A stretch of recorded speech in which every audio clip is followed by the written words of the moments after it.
Okay. I call to order the Aleppo Township Workshop Meeting of March 8th, 2021 at 7 o'clock. Roll call, please. President Jones? Present. Vice President Williams? Present. Commissioner Dara? Present. Commissioner Richard? Present. Commissioner Haluka? Present. Solicitor Stone? Present. Mr. Solicitor, would you once again describe the format?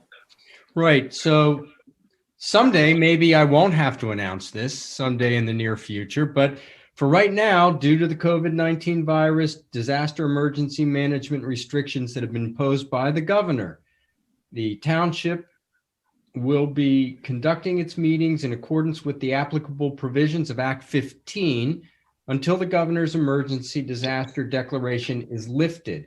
Act 15 allows the township to conduct meetings through the use of an authorized telecommunications device like Zoom, provided it posts notice in advance on its website, which gives the date, time, technology used, and information for public participation. The township has followed these procedures for tonight's meeting. Thank you. Do I hear a motion to approve the February 15th legislative meeting minutes So So moved. moved. Second. as corrected? Motion passes. All in favor? Aye. Aye. Aye. Gwen, would you address the commissioner stipend ordinance, please? Sure. This is the ordinance that the board discussed last month about increasing the stipend with the new revised township code regulations that came out. The ordinance has been drafted and written and advertised, and it's in copies in your packet, but you'll vote next week. It was advertised to be adopted at the March 16th legislative meeting. So you'll vote on it next week. The increase will not take effect for any commissioner until they run for re-election and win that seat. And so it will take effect in a staggered way as people win re-election. Thank you. Any questions or other comments? Okay, Gwen, the glass recycling cost sharing proposal. So the COG is always working to try to find glass recycling solutions, and we work with PRC, which is Pennsylvania Resources Council, last year to do some traveling glass recycling bins, and they're offering the service again this year for the Quaker Valley COG area. It would be hosted in a couple of the municipalities in the COG on a rotating basis, and the cost per municipality would vary depending on the number of participants, number of municipalities who are willing to participate in the program. And for example, here, if 13 municipalities participated, it would be $531 per. If 10, it would be $690, and the scale will adjust depending on the number of participants. So the COG is looking for basically a commitment from the different municipalities to see if they'd be willing to sponsor, share the cost of these recycling bins to travel around. Aleppo is also being considered as a site because we're central and we have a large municipal parking lot that doesn't have a lot of cars during the day. So we would be able to have room for a glass bin that would be then taken away by the glass hauler. We don't have to do any work about setting it up or hauling it away. Just this week, I got 2 phone calls and 1 personal visit from people asking if the township was doing anything about glass recycling. So there's definitely an interest out there. Have any other communities committed, Gwen? I haven't heard yet. We're going to be meeting about this tomorrow morning. So I haven't heard yet. I've heard that in our committee meetings, we've heard that several communities are very interested, but they haven't, I don't know about the total of commitments yet. Well, How then is successful this, was last? Sorry, George, go ahead. no, please, Dan, go ahead. How successful was the program last year? The bin was full. So people did use it, and that was it. One of the bins was even in Kilbuck Township, when their municipal buildings are a little tougher to find than ours or some of the other more main, centrally located ones. So there's definitely interest in the program. And like Judy gets calls, I get calls and emails about glass a lot. People looking for a way to recycle glass. I'm curious. How many- I'm in Florida at the moment. The place where I'm staying is serviced by Waste Management, and their recycling includes glass, all kinds of glassware. It depends on the contract and the kind of recycling facility that collects your recycling. We have one of the single stream facilities, and they say that because the way the process works, it breaks up and it contaminates all the other kinds of recycling that they have. And so they have discontinued it for any of the communities that are served by this local recycling center. Okay. Gwen, how many communities participated last year? I don't know for sure. It was a slightly different structure last year where we were all asked individually. It wasn't this sliding scale price. This is because it was successful last year. The PRC is changing their model a little bit to try to, get a commitment rather than a commitment here and there. They want to get the commitment at the beginning of the year, and we do too, because we want to be able to publish and publicize the dates rather than try to do hit or miss. Oh, by the way, we might have another one. We would love to be able to get 6 dates and all the communities publicize it at once, so then people can plan for it as well, rather than just waiting and hoping. Am I correct then? The range of cost is $11.50 to $5.31? Yes, that's the way I understand it. Yes, And we really won't know that until all the communities respond. correct. Oh, but that I think- also includes us responding, George. So, I don't think we can sit back and wait until everybody else commits. No, I'm just trying to determine how to make the motion. Well, you have, If we need any conditional aspect, or just assume that it could be the maximum amount.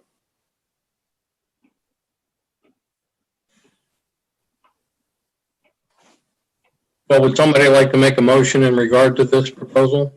I'll make a motion that we participate with the COG in the glass recycling program up to an amount of $1,150. Is there a second? Second. Any further discussion? All in favor? Aye. Aye. Opposed? Motion passes.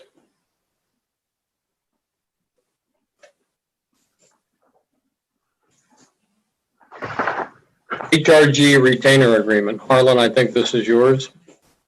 Yeah, HRG, Ben and I have been going back and forth. What they submitted to us initially was a fairly extensive retainer agreement that seemed to me to be primarily used in construction engineering and in project engineering situations, but wasn't really, didn't seem suitable to me as a retainer agreement for a municipal consulting engineer. And so I worked with Ben to remove what I thought were the inapplicable sections of that retainer agreement. Ben had submitted something today, which I believe includes all of our revisions up to date. And I think it'll be ready for you to approve at your legislative meeting next week. Although the only caveat I have to throw in there is I haven't reviewed his last draft, which literally came to me an hour ago. But my assumption is it will be ready for your vote next week. Any questions? I looked it over, Harlan, and I think it's pretty straightforward and it will make the future more efficient. All right, Gwen, the Watchword Partners Plan of Lots.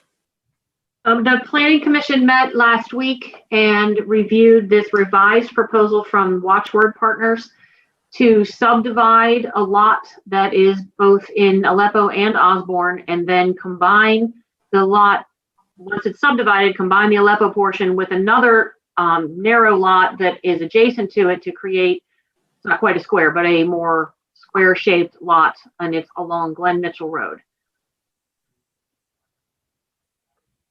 And the Planning Commission has recommended this? They recommended approval with conditions, and the conditions are listed in the HRG letter. And they also recommended approval subject to Glenn Osborne Borough approving the plan as well. So you would vote on this next week, and then it would be contingent on Osborne's approval. If Osborne approves it, then the subdivision could be signed and submitted. If they did not approve it, then it would go back to the drawing board for the applicant. Carla, Okay, is that any, accurate? Pardon me? Is that accurate? That is accurate, and the Osborne Planning Commission has it on its agenda for their April meeting, which is also the same night as yours, Planning Commission meeting. It's the first Wednesday night in April. They'll take it up. any other questions or discussion? Thank you. Parking on Weber Road. Gwen? I was approached by some residents who were upset about people continuing to park on the bends on Weber Road, especially during snow events. So what I provided in your packet was the list, the printout of the rules that we currently operate under. It's not an ordinance, it's just guidelines that we have when this was discussed a couple of years ago. And I just, since I was approached, I said that I would bring it to your attention again, and you guys could decide if you wanted to change anything or if you wanted to do some kind of, mailing on to the residents on that road explaining these rules, however you wanted to talk about it and see if there was anything to be done. Isn't this the same issue that we talked about and took some actions on either last year or the year before last? Yes. And the snow reminder cards were created at that time. Yeah. So that when a car is parked on the road, somebody could stick the little card on their windshield and remind them not to park during snow events. The guys don't get to stop their plow truck to get out to decorate cars with these cards while they're plowing. So they would have to kind of swing back around and do it. So we could also mail them to people's homes. We could mail this list of rules, regulations to people's homes as well. So what you think would. Is this a snow removal issue, Gwen, or is this a neighbors complaining about neighbors parking on bends? It's a little of both. That the road is narrow at the bend, and so sometimes the bend kind of sneaks up on you as you're coming down the hill. And so cars parked on this one section of bend, it's not ideal. And then when they are plowing, they have to go around it, which does leave snow unplowed leading up to it because you can't plow them in a little box. So it leaves like a larger stripe of road that is unplowed. Do our public works folks have any suggestions? They're aware of the card process and they would like people to stop doing it. They don't have any suggestions beyond trying to convince people to stop doing it. Is this, how big of an area is it? How big of an area? I mean, is it like one place that they park in that's a problem that we could post it? I think we talked about that, and I think that is possible to post, no parking from here to here signs. You could put up signs that say no parking from here to here. We could have to look into that and see like the length of it and make sure that the people have driveways. You have to make sure if you're going to ban street parking, people have to be allowed to park somewhere. So I think all those houses in that area section right there do have driveways. Snow was removed from the equation. Are you allowed to park there?